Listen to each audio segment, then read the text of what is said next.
students, now we will study about tennis court oath, where the National Assembly was formed and where the members of the third state vote to frame a constitution.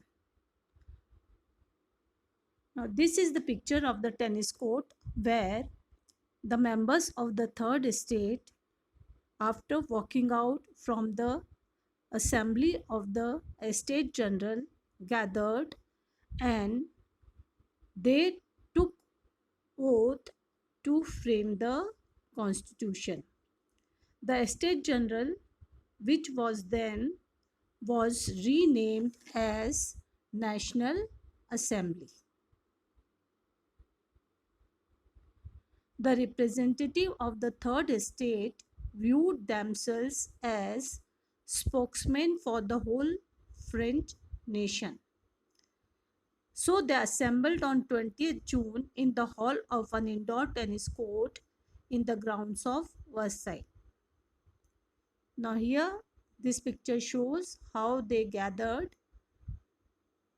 in the indoor tennis court. They declared themselves a national assembly and swore not to disperse till they had drafted a constitution for France that would limit the powers of the monarch. Earlier we have seen that Louis XVI had called the meeting of the Estate General, where he rejected the demand of the third estate of each one vote one, and members of the third state had walked out in protest from there. Then they came to the tennis court. There they swore to frame the constitution for France, and this constitution they were framing to limit the powers of the monarch, as Louis XVI had increased the taxes of the France.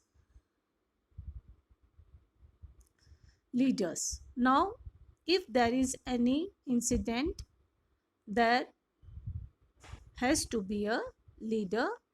So, number one, there was Mirabeau, who was born in a noble family but was convinced of the need to do away with a society of feudal privileges. Feudal privileges means he was born with privileges but he wanted to do away that. He brought out a journal and delivered powerful speeches to the crowds assembled at Versailles.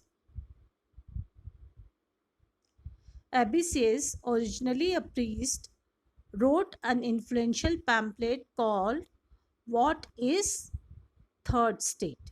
Now these two persons who led the people of the National Assembly, they belonged to the first state and the second state. Abbassies to the first state and Mirabeau to the second state from the nobles. Thank you. Have a nice day.